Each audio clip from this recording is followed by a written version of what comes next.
Aku kemarin sempat lihat Mas Tepe dibeliin mobil sama anak-anak. Ya kan? Iya. Gimana Mas perasaannya? Gimana perasaannya? Sebenarnya, sorry, Kak Indah ngeliat full atau enggak? Aku lihat dari Clippers sejujurnya. Lihat dari Clipper ya. Jadi sebenarnya Arab udah cerita anyway ke viewer.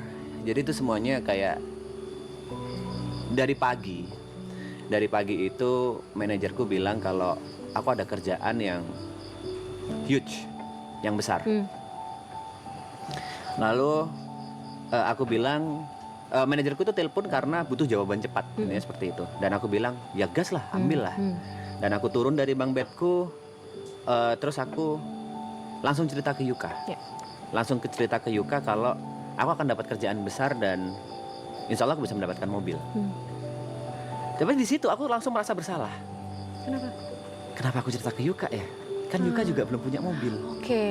Aku pada titik itu aku rasa bodoh banget aku ceritanya ke Yuka.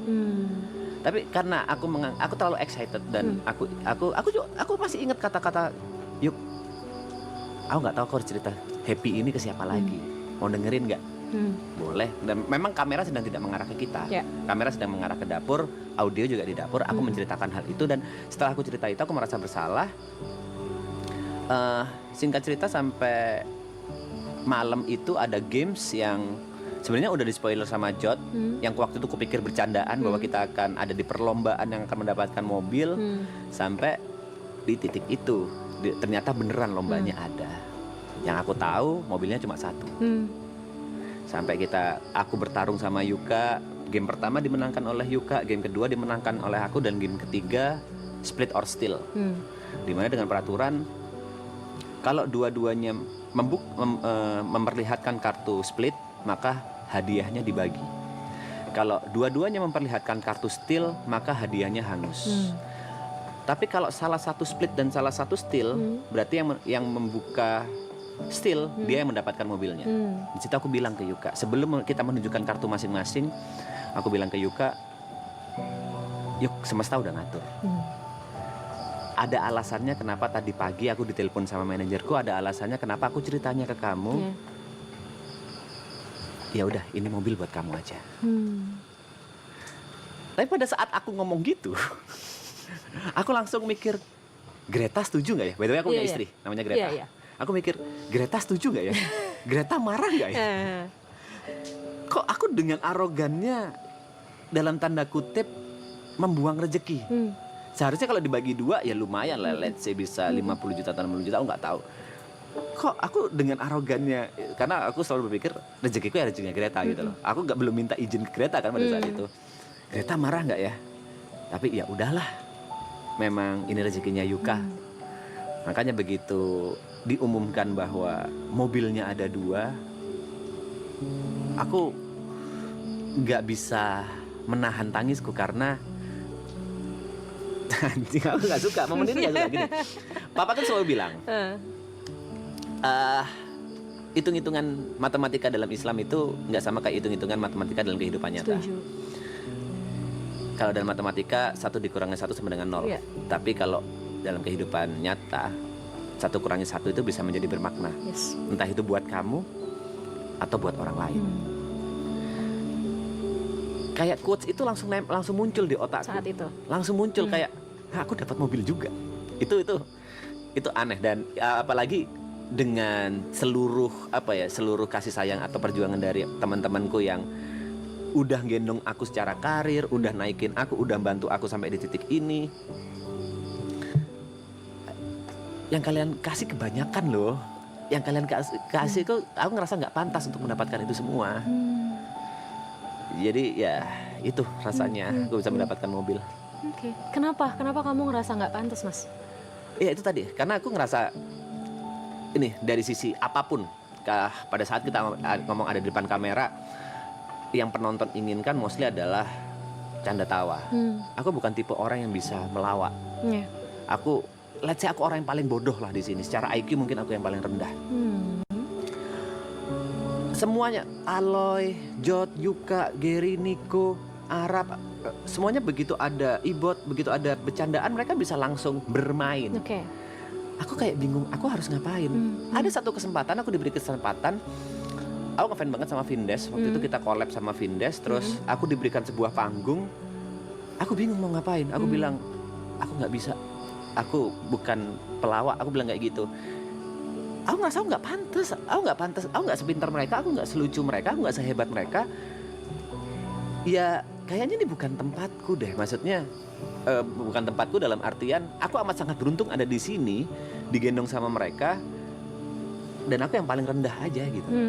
Dan itu terbukti juga by numbers, by the way. Okay. Selepas season 2, angkaku yang paling kecil di antara semua by follower, by apapun. Tapi ya aku memahami hal itu karena memang sebagai seorang entertainer, mungkin aku yang harus banyak belajar.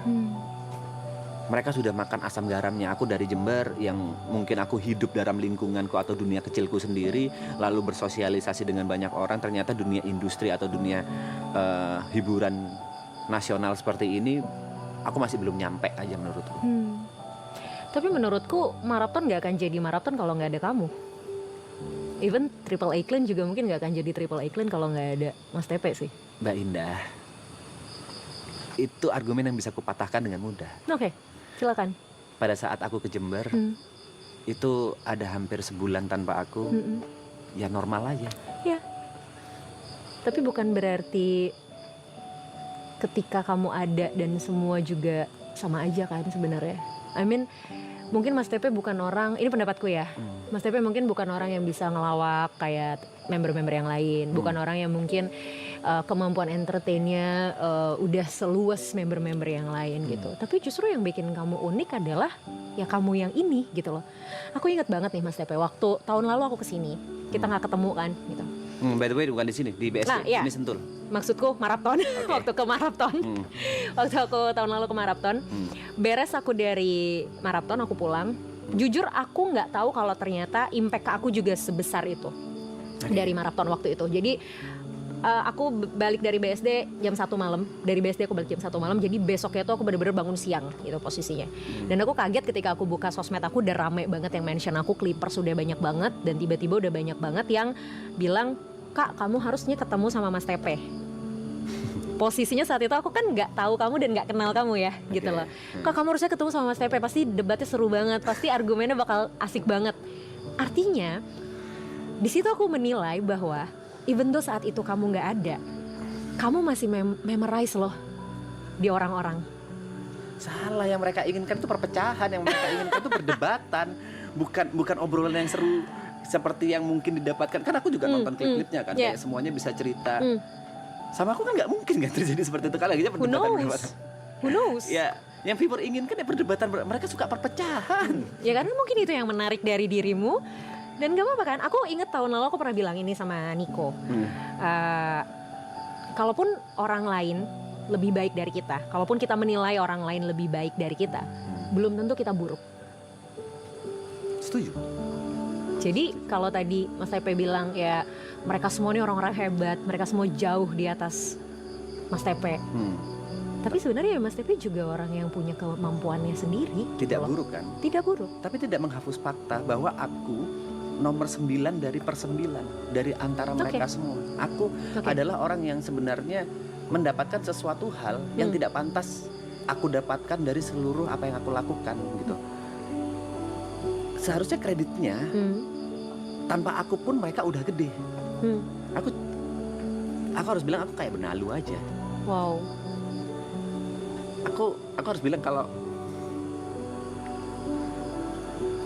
tanpa aku mereka mungkin bisa lebih gede.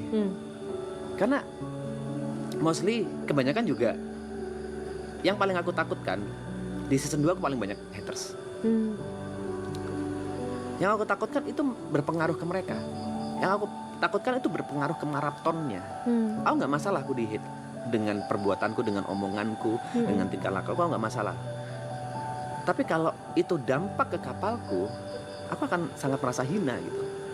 Yang ada di pikiranku, yang selalu menghantui pikiranku adalah andai maraton tanpa TP harusnya bisa lebih gede. layaknya benalu. Oke, apakah ada jaminan untuk itu? Nggak ada. Kita kalau ngomong what if nggak akan pernah kelar. Yes. Nggak ada jaminan. That's why. Artinya kan ada kemungkinan juga maraton tanpa TP juga bisa jadi maraton yang berbeda gitu. Maksudnya belum tentu jadi maraton yang seperti sekarang ya.